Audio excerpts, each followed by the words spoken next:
성경을 우리는 약속의 책이라고 하잖아요. 그래서 가령 카버넌트, 언약, 약속이잖아요.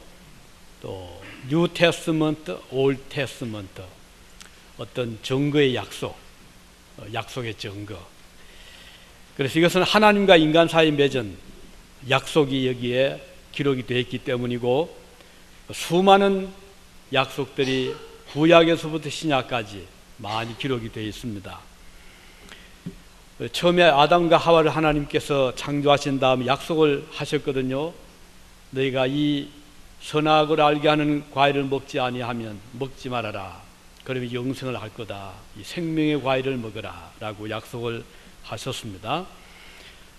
그리고 이제 신약에도 보면 마태복음 28장에 예수님께서 성천하시면서 약속하시기를 내가 세상 끝날까지 너희와 항상 함께 있겠다 약속을 해 주셨습니다. 요한 신약의 마지막 책 요한계시록 22장 20절에도 보면 이것들을 증거하시니가 가라사대 내가 진실로 속히 오리라. 약속이잖아요. 프라미스입니다. 이런 여러 약속들을 우리가 보면서 성경은 약속의 책이다 이렇게 말을 할 수가 있습니다. 오늘 본문, 오늘 읽은 이 본문도 하나님께서 우리에게 주신 중요한 약속을 기록하고 있는데 이것을 오늘 같이 생각을 하고자 합니다. 그런데 동시에 하나님 약속하시면서 우리에게 또 요구하는 몇 가지 사실이 본문에 기록이 되어 있습니다. 즉 하나님 편에서는 하나님 우리에게 지킬 약속이 있고 또 우리는 우리 편에서 하나님께 또 지켜드려야 할 또 하나의 책임이 있음을 보게 되거든요. 22절에 보면 너희는 삼가 그 목소리를 청종하고 이렇게 기록이 되어 있습니다. 이 청종하라 이 말은 영어에 보면 pay attention to him, 그에게 집중을 해라, 그에게 관심을 가져라, pay attention to him, 그런 뜻이거든요. 하나님께 모든 관심을 가져달라 그 뜻입니다. 이것은 우리 성도의 삶의 자세를 잘 보여주는 거거든요. 사람이 관심을 가진다는 것은 중요하기 때문입니다. 성도가 하나님을 소중히 여기고 중요하게 여긴다면 당연히 그에게 관심을 가지게 되죠. 삼가 목소리를 청종하라는 뜻은 바로 이런 의미입니다. 하나님을 소중히 여기고 그 말씀에 귀를 기울이라 이런 뜻이거든요. 24절에 보면 또 다른 요구가 나옵니다. 너는 그들의 신은 이방인들, 저 여부서, 희위족속 이런 다른 하나님이 아닌 다른 신을 숭배하지 말며 섬기지 말아라 그렇게 말씀했거든요. 그래서 하나님 백성들은 이방 사람들이 섬기는 그런 신들을 섬기지 말라 이런 뜻입니다.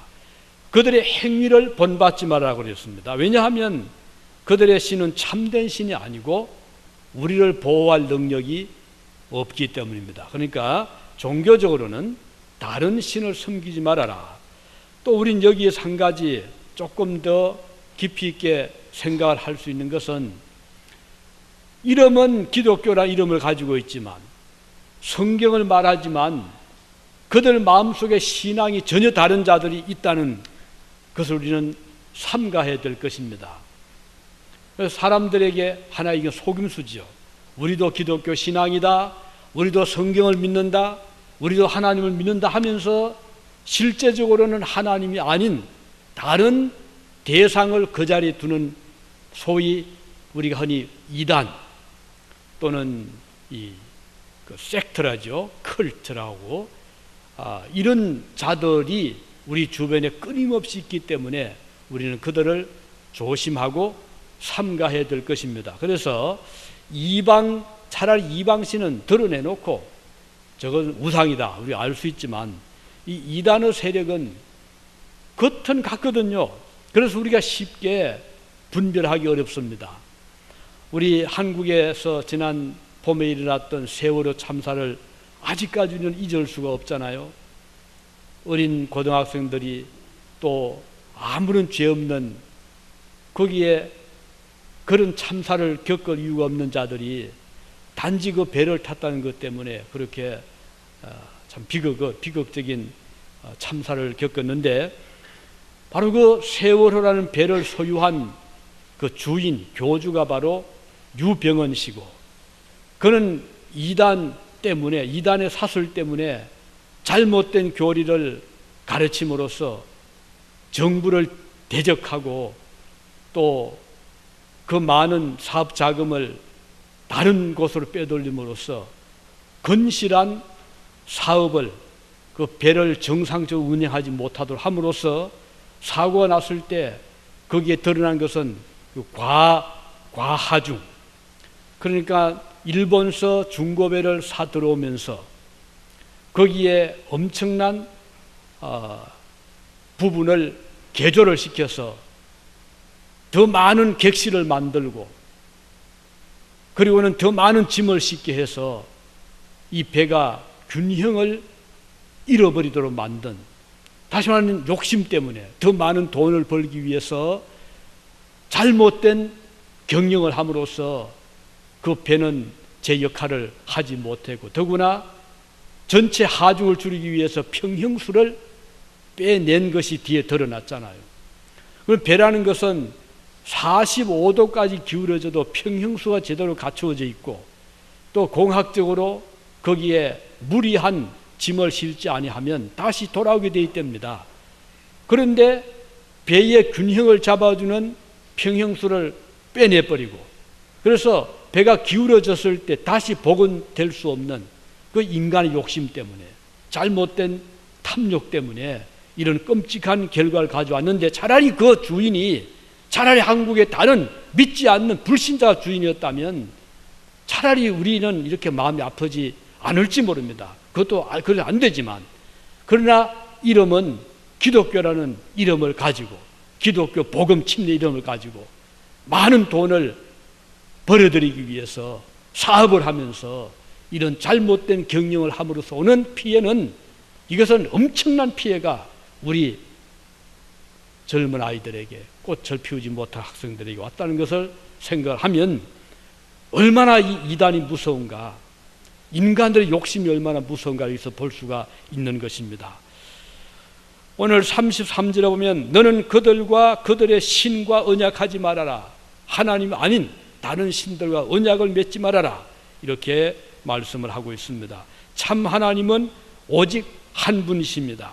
하늘 위에 어떤 곳에도 우리가 섬기는 여호와 하나님 외에는 다른 신이 없습니다. 여호수아는 이렇게 고백하죠. 여호수아서 24장 15절에 보면 너희의 거하는 땅 아모리 사람의 신이든지 너희 섬길 자를 오늘날 택하라. 그러나 오직 나와 내 집은 여호와를 섬기겠노라. 이 여호수아의 확고한 그의 신앙의 자세를 볼 수가 있잖아요. 나와 내 집은, 우리는 여호와만 섬기겠다. 하나님께서 이런 믿음의 소유자 여호수아와 평생을 함께해 주셨고 그를 보호해 주셨으며 가나안 땅으로 인도해 주셨습니다. 우리 하나님은 지금도 신실하게 약속을 지키시는 분이십니다. 오늘 본문 우리에게 주시는 약속, 그 중에 하나는 하나님께서 사자를 앞서 보내어 보호하시겠다, 20절입니다. 사자라는 이 단어를 보면 an angel, 거기 본문을 영어로 보면 I am sending an angel, 나는 한 천사를 보내겠다. 왜? To guard you, 너희를 보호하기 위해서, 이렇게 영문 번역이 되어 있습니다. 하나님께서 우리가 가는 길에 먼저 앞서서 사자, 천사를 보내서 우리를 보호를 하겠다 이 말입니다. 한 나라의 대통령이 어떤 곳을 방문을 할 때 어떻게 합니까? 미리 경호원들이 거기 깔립니다. 쫙 그 지역에, 또 그 묵는 호텔 주변 호텔 안팎으로 샅샅이 조사를 하고 위험이 없나, 혹시 저격을 당하지 않나 해서 경호원들이 삼엄한 경계를 하고 보호를 하잖아요. 오늘 우리 성도가 갈 때 하나님께서 경호의 천사들을 먼저 보내어 주신다고 약속을 하신 것입니다. 참 얼마나 놀라운 약속입니까? 천사라는 존재, 눈으로 볼 수 없잖아요. 왜냐하면 육체가 없거든요. 그래서 우리는 모를 때가 많습니다. 하나님 보호해 주신다고 우리가 느끼지 못할 때가 많습니다. 얼마 전 우리 교우 가족이 이 오토바이 사고를 겪었는데 얼마나 위험합니까? 그 빠른 속도로 달리고 있는데 한 60마일 정도요. 그런데 이 사슴이 뛰어나왔답니다. 여기 피할 길이 없잖아요. 그대로 이 사고를 당했는데 엄청난, 그 정도로 가다가 뒹굴면 이건 치명상을 입을 수 있는 게 오토바이 사고거든요. 그런데 어깨 부상을 했지만은 지금 거의 완쾌가 돼서 다시 직장에 나간다는 이야기를 듣고 너무 마음에 참 감격했습니다. 하나님 보호해 주셨구나. 본인이 그 이야기를 하더라면 하나님이 지켜주셨다, 기도 응답해 주셨다. 그런데 그날 또 그 교우께서는 그 구영예배 모임에서 우리 남편 지금 오토바이 여행을 멀리 떠나셨는데 기도를 해 주세요, 그런 요청을 했던 그날 그 사고가 났지만 이와 같이 참 놀랍게도 회복이 된 것을 들을 때 우리가 하루도 우린 내일 한순간 앞을 모르잖아요. 하나님의 보호의 천사가 우리와 함께 하지 아니하면 우리가 언제 어떤 일을 겪을지 모르는 이 세상에서 참 마음을 놓을 수 없는, 그런데 우리 하나님께서는 우리 앞서 사자를 보내서 보호해 주시겠다. 아브라함에게 나타났던 천사는 어떤 모습이었죠? 놀랍게도 아브라함에게 집에 찾아온 천사는요, 사람의 모습을 하고 있었어요. 롯의 집에도 마찬가지였어요. 천사들이 나타날 때 때로는 전혀 안 보이는 모습으로, 바람처럼, 때로는 인간의 모습을 하고 나타나기도 합니다. 발람에게 어떻게 나타났죠? 물론 발람이 이제 이스라엘 백성들을 축복해야 되는데 곧 얼마의 돈 때문에 탐심이 생겨서 이 발락의 요청을 받고 돈을 받고 이스라엘 백성들을 저주하려고 했을 때 하나님께서 기뻐하지 않았잖아요. 그래서 하나님이 사자를 보내가지고 발람 선지자를 막았는데 그 사자를 발람 선지자는 못 보았어요. 그런데 발람이 타고 있던 나귀는 그 사자를 본 거예요. 그 나귀가 딱 버팁니다. 가다가 죽겠거든. 앞에 천사가 칼을 지금 들고 오면은 죽이겠다고 딱 서 있으니까 이 나귀가 그것을 보고 버티고는 가지 않았습니다. 그래서 발람이 살았잖아요. 이때 그 천사는 사람의 눈에는 안 보였지만 이 짐승의 눈에는 보이게 나타나는 것을 볼 수가 있습니다. 엘리사가 머물렀던 도단성, 그 도단성이 이제 포위를 당했습니다. 그런데 이것을 게하시 그 엘리사의 종이 보고는 두려워 떨면서 주인이여 큰일 났습니다. 지금 저 성 밖에는 우리의 적군들이 성을 포위하고 있는데 우리는 곧 이 점령을 당하게 되었습니다. 어떻게 해야 되겠습니까? 얼굴이 파랗게 질려서 게하시가 두려워 떨고 있었을 때 엘리사가 하나님 앞에 기도했죠. 하나님, 저 게하시의 눈을 밝게 뜨게 해주십시오. 왜 기도했습니까? 이 엘리사는 알았어요. 아무리 지금 적군들이 여러 겹으로 도단성을 둘러싸고 자기를 잡으려고 하지만 하나님의 천사들이 이 성을 지켜줄 것을 그는 알고 있었고 믿었습니다. 하나님께서 엘리사의 기도를 들으시고 게하시의 눈을 뜨게 했을 때 게하시가 보았습니다. 불말과 불병거들이 그 성을 완전히 지키고 있어 성을 보게 된 것을 우리가 열왕기하 6장에서 보게 됩니다. 이렇게 하나님의 사자들은 때로는 눈에 떠이게, 때로는 눈에 떠이지 않게, 때로는 사람은 못 보지만 짐승은 볼 수 있는 여러 가지 방법으로 나타나서 그의 택한 백성들을 보호하시고 지켜주시고 인도하시는 것을 볼 수가 있는 것입니다. 우리 하나님은 그의 성도들을 이렇게 여러 가지 방법으로 보호를 하십니다. 아마 여러분들 개인적으로 그런 경험들 많이 하셨을 것입니다. 하나님께서 기도하실 때 여러분 기도에 들어주신 것을 느끼고 깨달을 때가 참 많습니다. 수없이 많은 경우에 하나님의 보호의 손길을, 그의 천사의 손길을 우리는 많이 겪어보고 있는 것입니다. 성도에 가는 길은 혼자 가는 외로운 길이 결코 아닙니다. 하나님께서 항상 동행을 같이 가주시는 길입니다. 필요를 따라서 하나님은 그의 사자들을 먼저 보내어 주십니다. 그리고 보호해 주십니다. 바빌로니아 느부갓네살 왕은 어느 날 자기의 모양을 따라서 큰 신상을 만들었습니다. 저 북한의 김일성이, 김정일이 동상처럼 크게 높이가 60규빗, 그리고 이 폭이 6규빗, 엄청나게 큰, 그리고 금으로 칠을 해가지고 번쩍번쩍하게 만들어서 세웠거든요. 그리고는 나팔을 불 때 모든 백성들은 이 금신상향에서 절을 해라, 이런 영을 내렸습니다. 우상이잖아요. 이때 하나님을 섬겼던 다니엘 세 친구 사드락과 메삭과 아벳느고는 그 신상 앞에 절하라는 왕의 명령을 들었을 때 큰 갈등을 겪게 됐죠. 왜냐하면 지금 자기들은 왕궁에서 왕의 녹을 먹으면서 지금 그 길림을 받고 있는 포로들이었잖아요. 이 영을 거역하다가는 어떻게 될 것인가를 누구보다 그들은 잘 알고 있었습니다. 그런데 이 세 친구의 생각은 확고했어요. 우리가 우상을 섬길 수는 없다.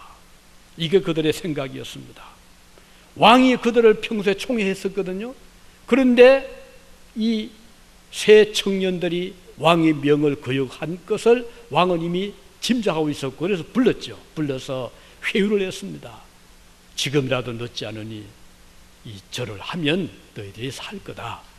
하지만은 그들은 단호하게 대답을 합니다. 우리가 섬기는 우리 하나님이 우리를 극렬히 타는 풀무불에서 능히 건져내시겠고 왕의 손에서도 건져내실 것입니다. 그리 아니하실지라도 왕이여, 우리가 왕의 신들을 섬기지도 아니하고 왕의 세우신 금신상에게 절하지도 아니할 줄을 아옵소서. 확고하게 대답을 합니다. 그들이 즉각 체포되었죠. 풀무불 앞으로 압송이 되어서 불 속에 던지움받게 된 것입니다. 얼마나 화기애애했던지 이 세 청년을 불에 집어넣던 화부들이 그 앞에서 그 뜨거운 열기로 적살을 하고 말았습니다. 그렇다면 뭐 불에 들어간 사람들이야 흔적조차 찾을 수 없지 않았겠습니까? 그러나 불 속에 던지었던 세 청년들은 놀랍게도 죽지를 않았습니다. 그 뜨거운 불 속에서도 신기하게도 움직이는 겁니다. 불 속에서 이 왔다 갔다 하는 겁니다. 그런데 세 사람뿐이 아닙니다. 낯선 한 사람이 그 세 청년과 함께 불 속을 거닐고 있었던 것을 밖에서 멀리서 보게 된 것입니다. 누구였을까요? 이 세 청년을 보호했던 하나님의 사자였습니다. 믿음의 정절을 지켜내는 이 세 청년을 보호하기 위해서 하나님께서 특별히 사자를 보내셔서 하나님의 아들이 이 세 청년을 살려준 것이죠. 그들이 드디어 살아나왔습니다. 하나님의 보호였습니다. 오늘 본문에 보면 또 하나 신기한 일을 말씀하시는데 28절에 보면요, 하나님께서 이스라엘 백성을 보호하기 위해서 지금 그들을 해치려는 이방 민족들을 쫓아내시는데 활이나 칼로 쓰지 아니하고 22절에 보니까요, 왕벌을 앞서 보내어서 그 벌이 히위 족속과 가나안 족속과 셋 족속을 앞에서 쫓아내리라. 하나님께서 왕벌을 먼저 보낸다고 했습니다. 이 벌과 전쟁하면 누가 이겼어요? 어떻게 벌을 딱 잡아내겠습니까? 하나님은 때로는 자연을 이용하시고 저 미물을 이용하시고 천사를 이용하시면서 그의 백성들을 안전하게 지켜주시는 것을 볼 수가 있는 것입니다. 이것이 하나님의 보호의 약속입니다. 오늘도 하나님은 여러 가지 방법으로 여러분과 저를 지켜주실 거 우리는 확실히 믿는 것입니다. 두 번째로 오늘 약속이 뭔가요? 25절에 보면 양식과 물에 복을 내리고 병을 제거하겠다. 자, 하나는 양식의 복을 주고 물의 복을 주고 병을 제거한다요. 세 가지가 오늘 하나님 보호 약속입니다. 양식과 물은 우리 인간 생존의 절대적인 것이잖아요. 아무리 힘이 센 장사도 먹지 않고는 살 수가 없지 않습니까? 가난한 자도 부한 자도 마찬가지입니다. 가난은 나라도 막지 못한다는 말이 있듯이 그만큼 이 가난이 힘든다는 말이잖아요. 백성들이 배부르게 먹을 수 있는 큰 축복입니다. 오늘 그래서 이런 의미에서 여러분과 저에게 매일같이 일용할 양식을 주시는 거 하나님 앞에 정말 감사해야 됩니다. 그래서 식탁 앞에 앉을 때마다 주님 앞에 감사하시기 바랍니다. 여러분 그 명화 중에 왜 나이 많이 든 할아버지 한 분이 그 주름진 손을 포개고 달랑 빵 한 조각 접시에 놓고 기도하는 경건한 그 그림을 보신 기억이 있으시죠? 그 화가가 서위서 아주 경건한 개혁주의 신앙의 가정의 화가가 그 그림을 그렸습니다. 그 어린 시절 자기의 조부가 그 먹을 것이 없는 어려운 그때 빵 한 조각 놓고 하나님 앞에 진지 감사드리는 그 모습을 기억하면서 그림을 그려낸 것인데, 그 서위 속담에 가장 딱딱한 빵은 없는 빵이다, 그런 속담이 있습니다. 아이들이 투정하잖아요. 아이고 왜 빵이 이렇게 딱딱해요? 어제 만든 건가요? 왜 딱딱해요? 할 때 그거보다 더 딱딱한 빵은 그것조차 없는, 먹을 것이 없는 빵이야말로 가장 딱딱한 빵이다, 맞는 말이잖아요. 오늘 여러분 하나님께서 여러분의 먹을 것을 매일 주실 때 감사하시기 바라고, 아이들이 투정하지 않도록 아이들에게 항상 식사 때마다 이것을 주신 하나님 앞에 감사하는 그런 마음을 어릴 때부터 심어주시기를 바라는 것입니다. 아프리카에 선교사들이 많이 가잖아요. 제일 어려운 문제가 먹거리하고 마실 물이라고 합니다.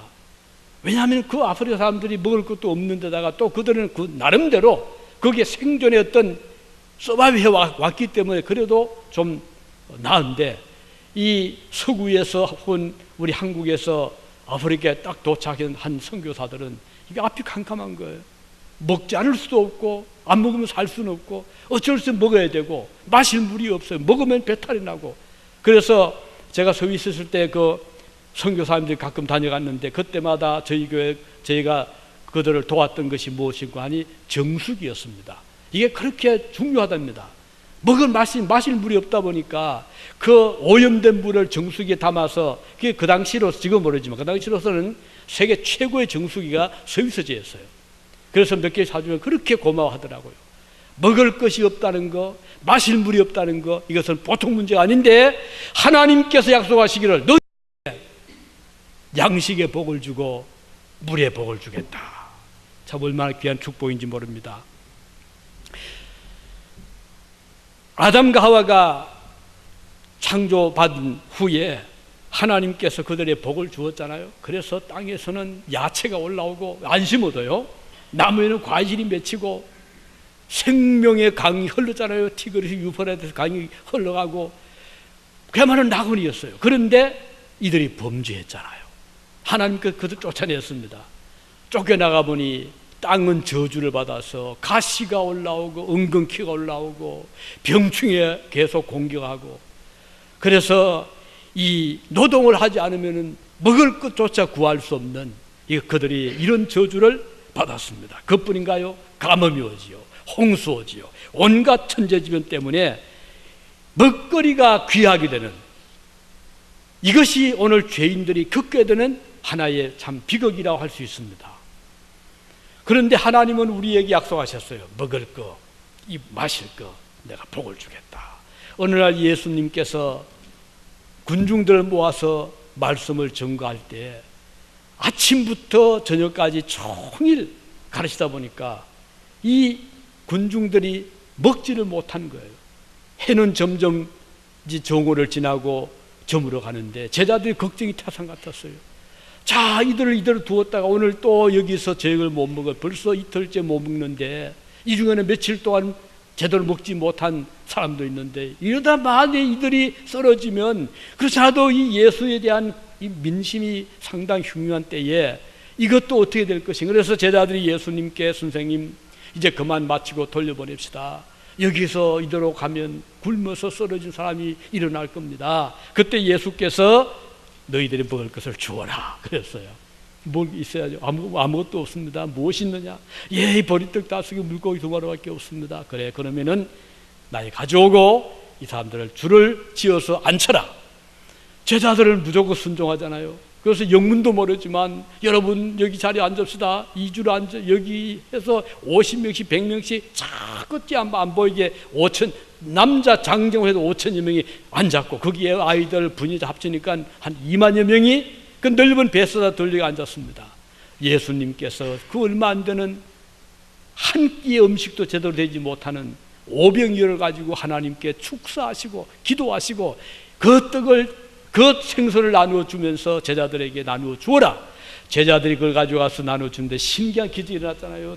이상하게도 손에 덜 이어진 떡을 만드는데 그리고 물고기를 만드는데 나누어 주면 줄수록 계속 나오는 겁니다. 그래서 전 군중들이 먹고도 남은 조각 부스러기가 12광주리에 남았더라 그랬습니다. 여러분, 우리 하나님은 풍성하신 분입니다. 손이 적지 않습니다. 먹고도 남도록 주신 하나님이십니다. 이거 하나님의 놀라운 상징적인 우리의 주시는 이게 계십니다. 무엇인가요? 주님은 우리의 생명이 떡이 되시고 우리의 생수가 되시는, 그래서 우리 하나님은 우리를 결코 굶주려 굶어 죽게 하지를 아니하신다. 오늘 여러분 먹는 것 때문에 너무 염려하지 마시기 바랍니다. 특히 이민교회가 제일 어려운 것 중 하나가 먹는 것 때문입니다. 그래서 이 당장에 내일 뭘 먹어야 되니까 이것 때문에 얼마나 많이 시험에 드는지 몰라요. 주일도 못 지키고 믿음 지키지 못하고 아이들조차도 하나님의 교회에서 쫓아내서 일을 하게 하고 이런 경우도 참 많거든요. 그러나 결과적으로는 다 잃고 맙니다. 그렇게 되면 믿음을 지키는 성도를 주님이 절대로 굶게 하지 않습니다. 한번 여러분 시험 한번 해보시라고요. 하나님은 약속을 지켜주시는 분이십니다. 철저히 믿음 생활하면 하나님이 결코 줄이지 않게 하신다는 거 믿으시기를 바라는 것입니다. 이건 제 말이 아니에요. 하나님 말씀이거든요. 하나님은 양식에 복을 준다고 했습니다. 마시는 물에 복을 준다고 했습니다. 이것은 하나님이 약속입니다. 틀림없습니다. 주님 말씀하시잖아요. 그러므로 내가 너희에게 이르노니 목숨을 위해서 무엇을 먹을까 무엇을 마실까 몸을 위해서 무엇을 입을까 염려하지 말아라. 목숨이 음식보다 중하지 아니하며 몸이 의복보다 중하지 아니하냐. 공중의 새를 보라. 심지도 않고 거두지도 않고 창고에 모아 들이지도 아니하되 너희 천부께서 기르시나니 너희 이것들보다 얼마나 더 귀하냐. 너희 중에 누가 염려함으로 키를 한 키라도 크게 할 수 있겠느냐? 없잖아요. 염려하지 말라고 말씀하셨습니다. 믿음으로 사는 하나님 백성들에게 주신 확실한 약속은 이것인 것입니다. 양식과 물에 복을 내리신다는 약속, 이거 굳게 잡으시기를 바랍니다. 추수감사절이 다가오고 있잖아요. 한 해 동안 내려주신 온갖 곡식을 감사드리는 마음은 이 비밀을 아는 자들만이 드릴 수가 있는 것입니다. 맑은 물을 마실 수 있다는 것도 여간 큰 축복이 아닙니다. 주님은 그 백성들에게 생수를 공급하시는 것이죠. 이 물을 마시는 자는 다시 목마르지 않는다고 했습니다. 영원히 그 배에서 생수가 솟아난다고 하셨습니다. 이런 사람들이 찾아오는 축복은 뭔가요? 건강이죠. 우리가 잘 먹고 잘 마시니까 건강이 오게 되는 것입니다. 본문의 약속은 건강인데 병을 제거하겠다. 자, 우리 양식을 주시죠. 맑은 마실 물 주시죠. 건강하게 되잖아요. 그런데 병이 오면 문제입니다. 그래서 하나님은 병을 제거해 주겠다. 사람들 생각이라 아유 요즘 의술이 좋아서요 뭐 그런 걱정 안 해도 될 것 같습니다. 그런가요? 여러분 오늘 뉴스에 미국에서 에볼라 병이 또 발병했습니다. 저 서아프리카는 뭐 환경이 열악하다 보니까 그럴 수 있다고 한다면 미국에서 이 병이 발병을 했는데 지금 존 F 케네디 공항, 시카고 등 지금 몇 공항들이 지금 굉장히 긴장하고 있습니다. 특히 아프리카 오는 여행객들에 대한 철저한 지금 방역을 지금 하고 있습니다. 그런데 에볼라 병이 시에라리온, 나이지리아 등 이제 처음에 3개국에서 발병을 했고 지금은 5개국으로 늘어났고 이미 4,000명이 벌 죽었습니다. 미국에서 한 사람 죽었어요. 처음에 2사람은 한 사람 메디컬 닥터, 한 사람은 그 사회봉사 요원이었는데 다 믿음 좋은 분들이 그런데 가서 환자들 보다가 병이 옮겨왔잖아요. 미국에서 밖에 뒤집혔죠. 그 사람 미국 들어오게 하지 말아라. 근데 참 미국의 메디컬 그 병원, 그 기독교 병원에서 의사가 우리가 고칠 겁니다 하고 받아들였어요. 참 대단하죠.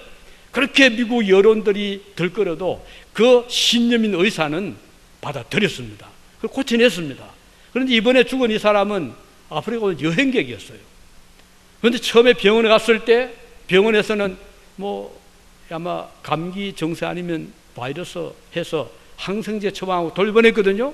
그런데 집에 가서 그 사람이 쓰러진 거예요. 그래서 이제 911을 불러서 이머전시로 왔는데 와서 정밀 검사해 보니까 에볼라 병에 감염이 됐고 그리고 어제 세상을 떠났습니다. 여러분, 이 약이 없어요. 지금까지 아직까지 대책이 없습니다. 일단 걸리면 무조건 격리입니다. 그래서 2겹 3개월로 이 사람을 격리하고 접촉 못하게 이거밖에 없어요. 지금 이거 우연이 아니라고 봅니다. 이 현대 과학 첨단을 걷는 미국에서 에볼라 환자가 죽어나간다는 것은 우리에게 하나님 주신 메시지를 저는 생각합니다. 우리 성도들 기도 많이 해야 될 때입니다. 오늘 본문의 약속은 병을 제거하겠다 약속하셨거든요. 그런데 왜 제거 안 됩니까? 지금 이유가 있는 거예요. 우리 그리스도인들은 세상 만사를 볼 때 믿음의 눈으로 볼 필요가 있습니다. 불신자들은 현상 보죠. 우리는 본질을 보기 때문입니다. 우리는 그 내면을 볼 수 있기 때문입니다. 그래서 하나님께서 말씀하신 대로 오늘 여러분과 저에게 병이 찾아올 때, 가정에 병이 올 때 우리는 어떻게 되겠습니까? 그냥 쩔쩔매고 당황할 것이 아니라 하나님 앞에 무릎 꿇고 기도하면서 최선의 치료를 위해서 기도해야 될 것입니다. 물론 약도 필요합니다. 병원도 찾아가야 됩니다.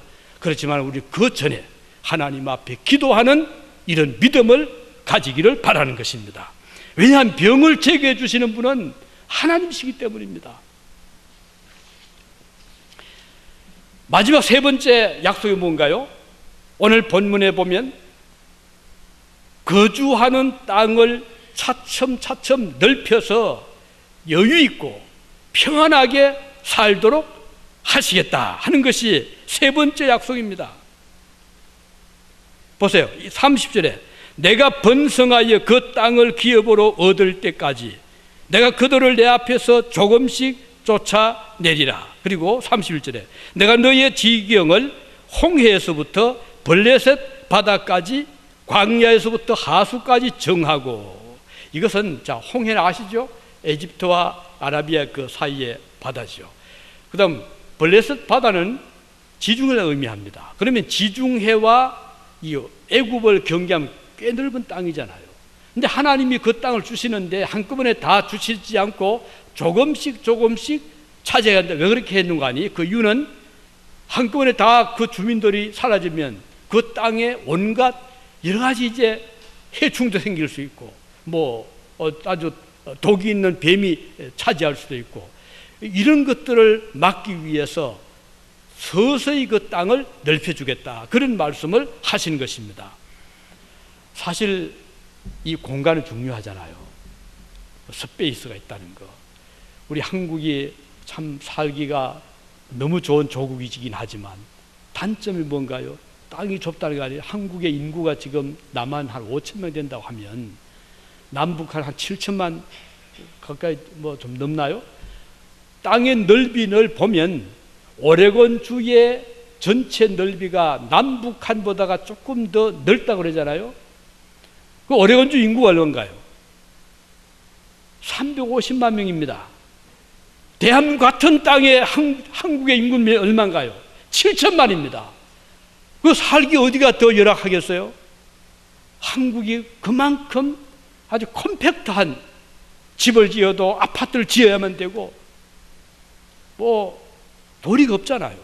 근데 미국에 와서 여러분들이 느낀 건 참 넓다, 그거 아니겠어요? 이번에 저희 딸 가족도 와서 며칠 후에 제가 물었어요. 미국에 좀 차이가 뭐냐 물었더니 여긴 좀 넓은 것 같아요. 넓지요. 길도 넓고 뭐 집도 넓고 또 주차장도 넓고 넓을 수밖에 없는데, 그렇다 보니 얼마나 우리가 삶의 여유가 있잖아요. 너무 탁 또 이렇게 각을 잰 것처럼 좁은 곳에 살기는 참 쉽지가 않고 그 스트레스가 많이 쌓이잖아요. 그래서 오늘 하나님께서 이스라엘 백성, 그의 백성들에게 지경을 넓혀주겠다. 정말 좋은 약속입니다. 그래서 땅도 넓혀주시고 공간을 넓게 주시겠다 이 말씀인데, 오늘 하나님께서 아담과 하와를 창조하신 다음에 넓은, 처음에는 사람 몇이 안 되니까 에덴도 좀 컸지만 이게 점점 인구가 불어나면서 에덴 동산도 이제 적어지게 되고, 지금은 세계 인구가 얼마나 많은 인구가 지금 살고 있다 보니 이 지구는 거의 차버렸습니다. 그렇다 보니 문제가 생기는 것이, 땅도 좁지만 공해가 보통 문제 아니잖아요. 이 공기가 탁해지게 되고 마실 물이 점점 탁하게 되고, 그러다 보니까 이 사람들이 사용하는 여러 가지 온실 가스 이런 것 때문에 거기에 남극 북극에 이 얼음이 녹게 되고, 그러다 보니까 바다에 물이 높아지고 땅은 좁아지는 지금 현상이고, 사막화가 되어가고 있고 점점 산소가 되어가고 있고, 이게 보통 문제가 아닙니다. 어떻게 해야 될까요? 그래서 유엔에서 이 지구 오염 정상들이 모여서 계속해서 이 회의를 해도 이 묘안이 없는 거예요 지금. 여러분 베니스 이탈리 가보시면 아마 느낄 겁니다. 베니스가 7세기에 그 훈족이 이태리를 공격해서 이태리인들이 도망가서 세운 그 곳이 베니스거든요.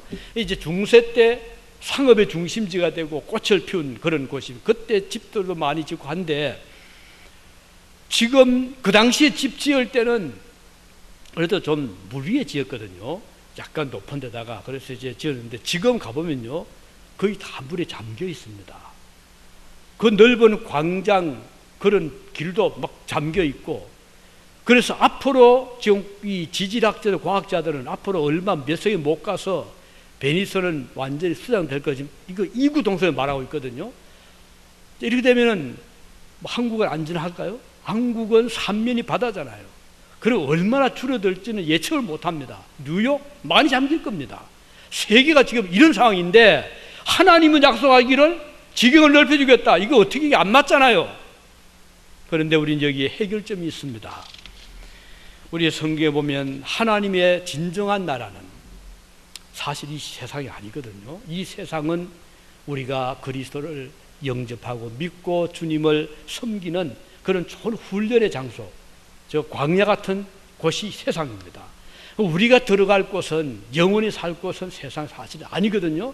우리 예수님께서 약속했죠. 요한복음 14장 3절에 말씀하기를 내가 가서 너희를 위하여 처소를 예비하면 내가 다시 와서 너희를 내게로 영접하여 나 있는 곳에 너희도 있게 하리라. 자, 우리 예수님 벌써 이걸 내다보신 거예요. 걱정하지 말아라. 지금 이 세상은 점점 지금 열악해지고 너희들이 살 곳이 아니다. 주님은 이 세상을 떠나서 아예 천국으로 가시면서 내가 너를 위해서 처소를 예비하고 다시 오겠다라고 말씀하신 거예요. 그리고 또 요한복음 14장 2절에 보면 내 아버지 집에 거할 곳이 많도다. 그렇지 않으면 너에게 일러서리라. 내가 너희를 위하여 처소를 예비하러 간다. 주님이 천국에 가신 하나의 큰 목적은 우리를 위해서 처소를 예비하러 가신 겁니다. 얼마나 귀한 일입니까? 주님 처소 예배하면 참 좋잖아요. 우리 아버지 처소 예배는 너무 좋은 거죠. 우리 전정은이 아버지가 처소 예배 해놓으니까 너무 편하지 않아? 내가 와서 뭐 집을 렌트할 필요 있나? 들어오니까 방이 준비되어 있어요. 그런데 오늘 저와 여러분은 우리 하늘 아버지께서 여러분을 위해서 처소를 예배해 두고 계십니다. 여러분 가서 렌트 낼 필요 없습니다. 뭐 사인할 필요 없습니다. 뭐 크레딧 조사 받을 필요 없습니다. 왜? 이미 여러분들은 하나님께 크레딧을 받고 있거든. 하나님께서 여러분들에게 네가 얼마나 수고 많이 했지 않나, 내가 너 수고를 알고 있다. 주님이 다 지금 체크하고 계시거든요. 그래서 성경에 보면 생명록에다가 이름을 다 기록하고 있다고 말씀하죠. 누구로? 믿는 성도 이름을. 그래서 우리는 주를 위해서 하늘의 크리즈를 쌓으며 살아가는 자들이에요. 주를 위해서 헌신하는 게 헛된 거 아닙니다. 주를 위해서 희생하는 거 헛된 게 아니란 말이에요. 하늘에 지금 상급을 쌓고 있는 자들인 것입니다. 그래서 이 큰 축복을 오늘 저와 여러분들 하나님이 약속해 주셨습니다. 자, 이제 다시 한번 정리합시다. 하나님 약속은 우리 앞서 사자를 보내겠다. 우리를 보호해 주시겠다. 두 번째는 양식과 물에 복을 주시고, 그 말은 굶게 않게 해주시고, 그 다음 병은 제거해주겠다. 하나님 병을 제거해주십니다. 늘 말하지만 제가 이렇게 몸이 건강한 사람이 아닙니다. 더구나 제가 20대 때 참 많이 혹사를 했어요. 그 이유는 금식한다고. 제가 굉장히 그때는 혹사를 많이 했습니다. 믿지 않는 가정에서, 형제들 밑에서 그 믿음을 지키자니 참 힘들더라고요. 그래서 그때는 금식하면 제가 견딜 수 없는 그런 때도 있었고, 그래서 그러다 보니까 굉장히 이 몸이 많이 혹사가 되고 또 제대로 먹지를 못하고, 그래서 저는 아마 30대까지 살 수 있을 까 이런 생각 한 적도 있었습니다. 그런데 제가 이제 60이 넘었잖아요. 얼마나 감사한지 몰라요. 저는 너무 감사합니다. 왜? 하나님이 나를 지켜주셨구나. 제가 목회를 1978년 8월 7일 수요일 날 제가 첫 설교를 했습니다. 그럼 벌써 40년이 넘었잖아요. 지금까지 제가 몸이 아파서 설교 못한 적이 한 번도 없었고, 여기 유진에 와서 제가 수술 받을 때 그때 설교 못했어요. 그래서 그날 예배 참석을 늦게 했습니다. 이건 하나님 은혜입니다. 제가 뭐 양봉은 별로 없어요. 지금도 뭐 혈압약이니 뭐 이런 약 제가 먹지 않습니다. 당약 먹지 않습니다. 하나님 은혜로 살고 있습니다. 앞으로 저는 그렇게 믿고 있습니다. 하나님을 의지하는 성도들은 하나님께서 지켜주시는 거 우리는 믿고 있잖아요. 너무 약 의지하지 말고, 너무 두려워 떨지 말고 하나님께 생명을 맡기시기 바라고, 건강 맡기시기 바라고, 주님께 맡기시기 바라는 것입니다. 세 번째 약속이 뭔가요? 처소 예배하시겠, 천국입니다. 하늘나라. 오늘 여러분의 주님께서 예배하신 천국이 있잖아요. 그 나라는 세상과 비교할 수 없는 곳입니다. 아름다운 곳입니다. 천국을 바라보고 믿음으로 살아가시기를 바라는 것입니다. 기도하시겠습니다.